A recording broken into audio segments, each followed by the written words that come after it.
మా ఆవేదనను ఆక్రందనను గమనించి మమ్మల్ని ఓదార్చడానికి వచ్చిన మా ఎంపీ ఈటెల రాజేంద్ర గారికి ధన్యవాదాలు. వారు ఇప్పుడే మా అందరికీ కూడా ధైర్యం చెప్పి ఇప్పుడే వెళ్ళారు. వారికి మేమంతా కూడా సర్వదా సర్వత్రా సతతం కృతజ్ఞతలు. అయితే ఇక్కడ ప్రస్తుతం ఉన్న పరిస్థితుల్లో మా ఈ చెరువు విషయానికి వస్తే ఇది రాంగ్గా ఇంటర్ప్రిటేషన్ జరిగింది. 1957 ఈ చెరువు విస్తీర్ణం 48 ఎకరాలు. అయితే నేడు ఇది 17 ఎకరాల 25 కుంటలు. అంటే ఎంత అన్యాయమో మీరు గుర్తించండి. ఎందుకంటే అంత పెద్ద ఏరియా అంటే అది దగ్గర మెయిన్ రోడ్ అవతలకి వెళ్తుంది 48 ఎకరాలండి. కానీ దానికి అంత సీన్ లేదు. ఇది 17.25 మాత్రమే. ఇది నేను గట్టిగా చెప్పదలుచుకున్న విషయం ఒకటి. రెండోది ఏంటంటే మేము అన్ని ఎమ్యూనిటీస్తోనూ చక్కగా మున్సిపల్ పర్మిషన్లతోనూ బ్యాంకు లోన్స్తోనూ మేము ఇల్లు కట్టుకోవడం జరిగింది. ఇక్కడ మాకు అన్ని ఎమ్యూనిటీస్, ఎలక్ట్రిసిటీ కానివ్వండి, రోడ్లు కానివ్వండి, సిమెంట్ రోడ్స్, చాలా పక్కా రోడ్స్ వేశారు మాకు. అయితే మా ఆదర్శ వెల్ఫేర్ అసోసియేషన్ కృషితో ముఖ్యంగా ఆనందరావు నగర్ కాలనీ, చుట్టుపక్కల కాలనీస్ కూడా నేను చెప్పేది ఏంటంటే మేము అన్ని ఎమ్యూనిటీస్ కూడా చేయించుకోగలిగాము. రోడ్లు ఉన్నాయి. మన ఈవెన్ మేము కూడా కొంత డెవలప్ చేసి స్ట్రీట్ బోర్డ్స్ కానీ, ఈ సీసీ కెమెరాలు కానీ అన్నీ కూడా అరేంజ్ చేసుకోవడం జరిగింది. అంటే నేను ఎందుకు చెప్తున్నానంటే మేము చేసామని కాదు, ఈ అన్ని ఎమ్యూనిటీస్, అన్ని ఫెసిలిటీస్ కూడా ఉన్నాయి ఇక్కడ. అలాగే స్పిరిచువల్గా చూసుకుంటే మాకు శ్రీ లక్ష్మీ గణపతి స్వామివారి ఆలయం కూడా మేము కట్టుకున్నాం అందరి సహాయ సహకారాలతో. దాని పక్కనే చిన్నపిల్లలు సాయంత్రం వచ్చి ఆడుకోవడానికి చిన్న పార్కు కూడా అరేంజ్ చేశాం మేము. ఇవన్నీ నేను ఎందుకు చెప్తున్నానంటే ఇక్కడ చాలా ప్రశాంతమయమైన జీవితాన్ని గడుపుతున్న మాకు సడన్గా ఒకరోజు నోటీసులు ఇచ్చి మీరు 7 రోజుల్లో మీరు ఖాళీ చేయాలి, ఇల్లు స్ట్రక్చర్స్ తీసేసేయాలి అని ఒక బెదిరింపులాగా ఈ లెటర్స్ ఇవ్వటం అనేది చాలా దుర్మార్గం, చాలా అన్యాయం. సో అదే విషయం మన ఈటెల రాజేంద్ర గారు కూడా చెప్పారు. అయితే మీరంతా కూడా అథారిటీస్ దయచేసి, ఎందుకంటే ఇక్కడ middle class, lower middle class, తర్వాత ఎక్సర్విస్ మెన్, రిటైర్డ్ పీపుల్, వీళ్ళంతా కూడా ఇక్కడ ఏదో వచ్చిన పెన్షన్తోనే జీవనం చేస్తున్న పరిస్థితి ఉంది ఇక్కడ. కాబట్టి దయచేసి మీరు ఆ విషయాలన్నీ కూడా దృష్టిలో ఉంచుకుని మాకు న్యాయం చేయాలని నేను మా ఈ 5 కాలనీస్ తరఫున నేను వారిని అథారిటీస్ని రిక్వెస్ట్ చేస్తున్నాను. ఆనందరావు నగర్ పార్క్లో ఏర్పాటు చేసిన మీటింగ్ FTL ల్యాండ్స్ వాళ్ళకు నోటీస్ వచ్చిన కారణంగా ఇక్కడ ఈటెల రాజేందర్ గారు రావాల్సి వచ్చింది.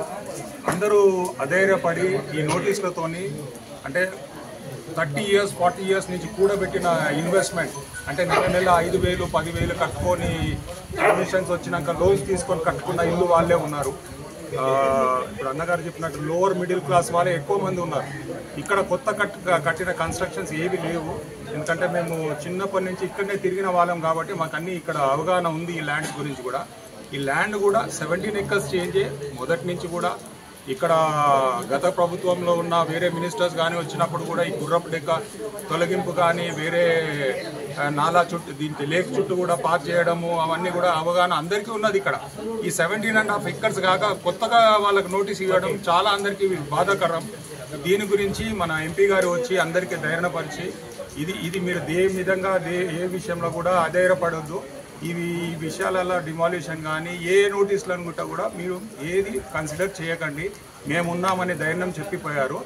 దీని గురించి అందరికీ మేము సూచన చేయడం ఏంటంటే ఎవరు బాధపడొద్దు, ఏ విషయాలను మీరు మనసులో తీసుకొని వేరే బాధలు పడొద్దు అన్నది చెప్తున్నాము. మేము బీజేపీ తరఫున అందరము ఇక్కడికి వచ్చి అందరికీ సపోర్టివ్గా ఉంటాము అని చెప్పి మా అవగాహన చేస్తున్నాం. Thank you sir.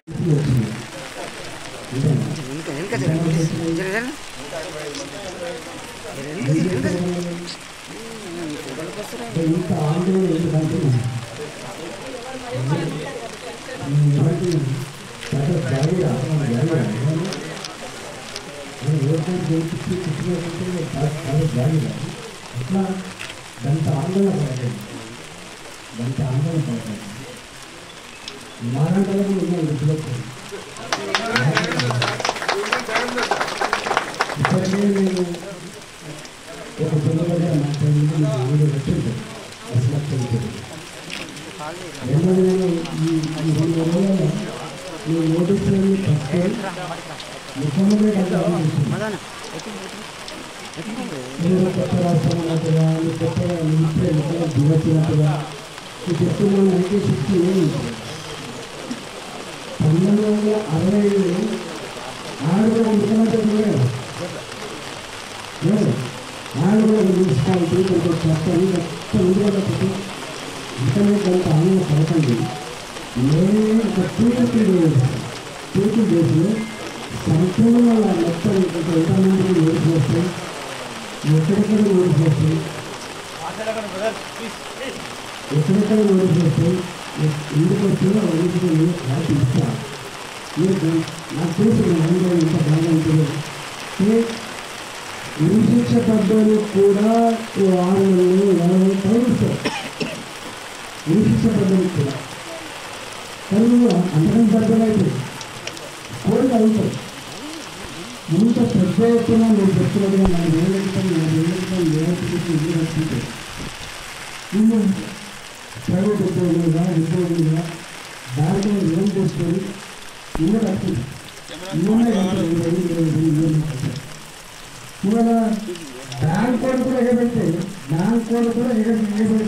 కొంత కట్టకపోతే చివరికి లోన్ ఇస్తారు. పలానా ఇంటికి లోన్ ఇచ్చినా నాకు డబ్బులు కట్టలేదైనా నేను ఏం చేయాలని చెప్పి టైం ఇస్తాను. మీరు దేనికైనా టైం ఇస్తారు. కానీ ఇక్కడ రాత్రి ఏదో హీరో లెక్క వీళ్ళు ఏదో ధర్మాన్ని కాపాడుతున్న లెక్క ఈ పిచ్చి మాటలు అని ఎవరో గుర్తుపెట్టుకుంటారు. అంటే పిచ్చి మాట నడవంతరం అవుతుంది. నేను ఎమ్మెల్యేగా 7 ఏళ్ళు పనిచేశాను, ప్రజాక్షేత్రంలో పనిచేశాను. ప్రజలేంది, ప్రజల బాధలేంది, వాళ్ళ కష్టాలు తెలిసిందండి. 2 సార్లు మంత్రిగా పనిచేశాను. మంత్రిగా పనిచేస్తే కూడా ఇలా హక్కులు ఏంటి, మా బాధ్యతలు ఏంటి మాకంతా చూసాను. ఇవాళ ఎంపీ వచ్చాను. వాళ్ళకు 5 ఏళ్ళు కరెక్ట్గా ఉండి ఎమ్మెల్యేగా పనిచేస్తా, 5 ఏళ్ళు ఎంపీగా ఉండి ఒక్కనాడు ప్రజలేందో సమస్యలు తెలియక ఒక్కనాడు ఒక మంత్రి కాకపోతే నడమంతా సిరొచ్చే మన ఆంధ్రలో కేసీఆర్ ప్రభుత్వం మీడియా డిపార్ట్మెంట్ పౌరులు ఓట్లేసి ఆయన అధికారం వచ్చింది.